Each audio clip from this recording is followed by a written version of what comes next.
The water cycle takes the water and moves it up and down and all around the earth. The water cycle takes the water and moves it up and down and all around the earth. Hey guys, so you guessed it. Today we're talking about the water cycle and precipitation. What is the water cycle? The water cycle is the process by which water moves through the earth and atmosphere. This process is continuous and does not have a certain starting point or stopping point.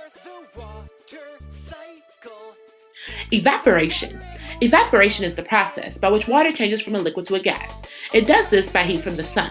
This warms the water, turning it from a liquid to a gas. Most evaporation happens from oceans because most of the water on Earth is located here, about 97%.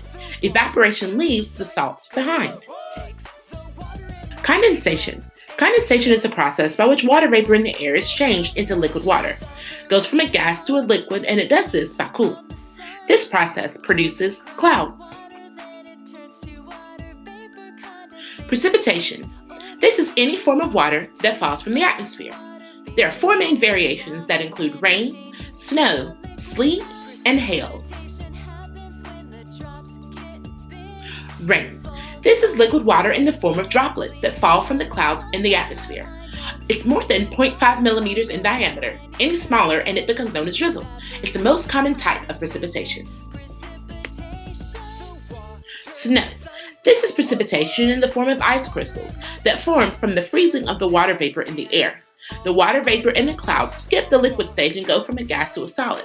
This happens when the temperature in the cloud is below freezing. Sleet. This is precipitation in the form of ice pellets created by rain freezing as it falls. As the rain falls, it hits a band of cold air on its way down, causing it to freeze. Hail. This precipitation consists of solid ice that forms inside of updrafts and thunderstorms in cumulonimbus clouds. The rain is pushed back into the cloud and freezes, often multiple times. Runoff. This is water that flows over the land's surface. Most of the water that precipitates from clouds falls into bodies of water, mainly the ocean. Most of the water on Earth is salt water, about 97%. Only about 3% is fresh water. Percolation. This is the downward movement of water through soil and rock. The water below Earth's surface collects, becoming groundwater. This is where well water comes from. Transpiration. This is the process of water moving through a plant and then evaporating. Plants don't need all the water they take in.